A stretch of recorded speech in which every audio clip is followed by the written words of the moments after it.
श्रील प्रभुपाद की जय, गुरु गौरांग की जय। कल हमने बहुत ही सुंदर लीला का श्रवण किया था। माता लक्ष्मी किस प्रकार से रंगनाथ भगवान से रूठ जाती है। रंगनाथ भगवान माता लक्ष्मी को मनाते हैं। दोनों एक साथ साल में एक ही बार अपने भक्तों को दर्शन देते हैं, अपने भक्तों की मनोकामनाओं को पूरा करते हैं, उनको अनेक प्रकार से आशीर्वाद प्रदान करते हैं। आज हम श्रीरंग विमान, जिस विमान में भगवान रंगनाथ प्रकट हुए, उस विमान के विषय में सुनेंगे। ये सोने का विमान है, ये स्वर्ण निर्मित है। इसके दर्शन मात्र से सारे पाप धुल जाते हैं। ब्रह्मा जी को यह विमान गर्भगृह क्षीर सागर से प्राप्त हुआ। उन्होंने सत्यलोक में उनकी पूजा की, तब भगवान राम ने पूजा की। भगवान राम ने यह रंग विमान विभीषण को उपहार स्वरूप में दे दिया और वह लेकर यहाँ आ पहुँचे। यह विमान पूर्णतः स्वर्ण से ढका हुआ है। यह प्रणवाकार विमान कहलाता है। इसके ऊपर 9 सुंदर कलश स्थापित हैं। नवग्रह इनकी उपासना करते हैं। रंग विमान के पीछे 4 अन्य कलश स्थापित हैं, जो हमारे समक्ष 4 वेदों के रूप में प्रकट होते हैं, और उनके सामने 5 अन्य कलश हैं जो पंचतत्व को दर्शाते हैं। अतः उनके नाम पृथ्वी, आकाश, वायु, जल, अग्नि है। तो विमान में जितने कलश है, उन कलशों का संख्या के रूप में कुछ न कुछ महत्व है। जैसे 9 कलश हैं तो नवग्रह इसकी उपासना करते हैं। रंग विमान के पीछे 4 अन्य कलश हैं जो 4 वेद कहलाते हैं। 5 अन्य कलश हैं सामने की ओर, ये पंचतत्व दर्शाते हैं: पृथ्वी, जल, अग्नि, आकाश, वायु। सोने का बना हुआ विमान है। इसको देखने से सारे पाप धुल जाते हैं। ब्रह्मा जी को ये विमान दूध के सागर से प्राप्त हुआ था। ब्रह्मा जी अपने लोक में इस विमान की पूजा करते थे। भगवान राम ने ये पूजा की इस विमान की, और उपहार स्वरूप में भगवान राम ने ये विमान विभीषण को प्रदान किया। विभीषण ने ये विमान यहाँ तक लेकर पहुँचे थे। वहाँ पर 18 पंखुड़ियाँ भी हैं। इनकी तुलना 18 पुराणों से की जाती है, तथा वहाँ 108 गोल आकृतियाँ हैं जो 108 उपनिषदों को प्रस्तुत करते हैं। वहाँ अन्य असंख्य पंखुड़ियाँ 33 करोड़ देवताओं को दर्शाता है। स्वर्ण विमान की 4 दिशाओं में 4 श्रेष्ठ मूर्तियाँ स्थापित हैं। दक्षिण में वासुदेव, पश्चिम में अच्युत, उत्तर में अनंत, पूर्व दिशा में गोविंद और कृष्ण के विग्रह स्थापित हैं। लगभग इन विग्रहों को देखकर भक्तगण विभिन्न नामों का उच्चारण करते हैं। जब वे अच्युत को देखते हैं, ओम नमो अच्युताय कहते हैं। जब वे अनंत को देखते हैं, तब वे अनंताय नमः कहते हैं। गरुड़ पुराण में ब्रह्म सनत कुमार से कहते हैं, जो व्यक्ति इस विमान की एक बार परिक्रमा करता है, उसे 1000 अग्निष्टोम यज्ञ और 15,000 वाजपेयी यज्ञ का लाभ प्राप्त होता है। ब्रह्मा जी कहते हैं, मैंने अन्य ऋषियों समेत इस विमान की 12 बार परिक्रमा की है। जो इसकी एक बार भी परिक्रमा करता है तो सारे देवता उस पर प्रसन्न होते हैं। जिस व्यक्ति ने इसकी परिक्रमा की, ऐसा व्यक्ति ब्रह्म हत्या, गौ हत्या तथा इन जघन्य पाप कर्मों से मुक्त हो जाता है। तो ये जो रंग विमान है ना, ये मंदिर के ऊपर की ओर स्थापित है। जैसे डोम बनाया जाता है, गुंबद बनाया जाता है मंदिर का, तो ये भगवान रंगनाथ के गुंबद के ऊपर स्थापित किया हुआ है। तो इस विमान में 18 पंखुड़ियाँ भी हैं। ये 18 पंखुड़ियाँ 18 पुराण हैं। 108 गोल आकृतियाँ हैं। इसकी तुलना 108 उपनिषदों से की गई है। अन्य असंख्य पंखुड़ियाँ हैं। 33 करोड़ देवताओं को ये दर्शाती हैं।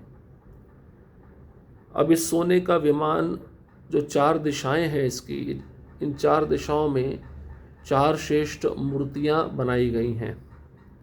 दक्षिण में वासुदेव हैं, पश्चिम में अच्युत हैं, उत्तर में अनंत हैं, पूर्व दिशा में गोविंद और कृष्ण का विग्रह स्थापित है। इन विग्रहों को जब भक्तगण देखते हैं तो विभिन्न भगवान के नामों का उच्चारण करते हैं। जैसे अच्युत को देखा तो ओम नमो अच्युताय, अनंत भगवान की मूर्ति को देखा तो अनंताय नमः। तो गरुड़ पुराण में लिखा गया है, जो व्यक्ति इस विमान की एक बार परिक्रमा करता है उसे 1000 अग्नियोष्टम यज्ञ और 15,000 वाजपेयी यज्ञ का लाभ प्राप्त होता है। तो आप मंदिर का परिक्रमा करेंगे तो स्वाभाविक रूप से इस रंग विमान का परिक्रमा भी हो जाता है। तो ब्रह्मा जी कहते हैं कि अन्य ऋषियों के साथ इस रंग विमान की मैंने 12 बार परिक्रमा की है, और इसकी एक बार परिक्रमा जो कोई कर लेता है देवता उस पर प्रसन्न हो जाते हैं। और जिस व्यक्ति ने इसकी परिक्रमा की, ऐसा व्यक्ति ब्रह्म हत्या से मुक्त हो जाता है। ब्राह्मण का हत्यारा, उस हत्या से वह मुक्त हो जाएगा। गाय के हत्यारा है, गौ हत्या की है तो उससे मुक्त हो जाएगा। ऐसे जघन्य पाप कर्मों से वह मुक्त हो जाता है। एक बार लक्ष्मी देवी ने रंगनाथ भगवान से पूछा, भौतिक संसार के कष्ट से मुक्ति पाने का सरल उपाय क्या है? तब रंगनाथ भगवान ने कहा, श्रीरंग विमान का दर्शन, दंडवत प्रणाम, परिक्रमा ही है। जिसने यह किया वह अपने जीवन को सच्चिदानंद बनाता है। इनमें विमान की परिक्रमा ही सबसे महत्वपूर्ण है।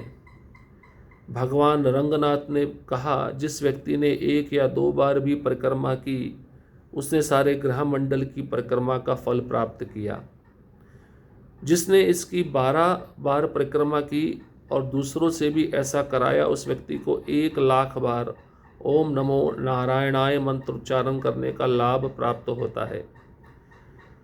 जिसने 24 बार परिक्रमा की उसे 1 करोड़ बार गायत्री मंत्र उच्चारण करने का लाभ प्राप्त होता है। परिक्रमा करने से व्यक्ति बीमारी और गरीबी से मुक्त हो जाता है और रंगनाथ भगवान के आशीर्वाद से उसकी सारी इच्छाएं पूर्ण होती हैं तथा वह वैकुंठ जाने का अधिकारी होता है। तो लक्ष्मी माता ने एक बार भगवान रंगनाथ को पूछा था कि संसार में जो बद्ध जीव है, कष्ट पा रहा है, उसकी मुक्ति का उपाय क्या है, कोई ऐसा सरल उपाय बताइए। तब भगवान रंगनाथ ने यही कहा, ये जो श्रीरंग विमान है इसका दर्शन, इस श्रीरंग विमान को दंडवत प्रणाम करना, इस श्रीरंग विमान की परिक्रमा करना, ये सब करने से व्यक्ति अपना जीवन सच्चिदानंद बना लेता है। और इनमें विमान की परिक्रमा ही सबसे महत्वपूर्ण है। तो भगवान रंगनाथ ने कहा, जो व्यक्ति 1 या 2 बार भी परिक्रमा करे उसे सारे ग्रह मंडल की परिक्रमा का फल प्राप्त होता है। 12 बार परिक्रमा करने पर, और दूसरों से ऐसा हम करवाते हैं कि तुम भी मंदिर की परिक्रमा करो, रंग विमान की परिक्रमा करो, तो ऐसे व्यक्ति को 1 लाख बार ओम नमो नारायणाय मंत्र उच्चारण करने का फल प्राप्त होता है। और जिसने 24 बार परिक्रमा कर ली इस रंग विमान की, तो उसको 1 करोड़ बार गायत्री मंत्र उच्चारण करने का लाभ प्राप्त होता है। परिक्रमा करने से शरीर का बीमारी और गरीबी सब नष्ट हो जाता है और भगवान रंगनाथ के आशीर्वाद से सारी इच्छाएं पूर्ण होती हैं और ऐसा व्यक्ति ही वैकुंठ जाने का अधिकारी बन जाता है। तो सारे कष्ट से मुक्त हो जाता है, वैकुंठ भी चला जाता है। अब उसी रंगनाथ मंदिर में एक मंदिर और भी है, परवासुदेव।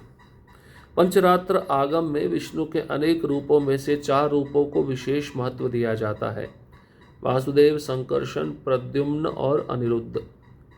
इन चारों में से पहले को सर्वोच्च या परा वासुदेव माना जाता है और अन्य 3 की उत्पत्ति उनसे हुई। पर वासुदेव की छवि को श्रीरंग विमान के विशाल दक्षिणी भाग पर निडरता पूर्वक चित्रित किया गया है, जो समभंग में विष्णु के एक चतुर्भुजी खड़े हुए मुद्रा में विग्रह है।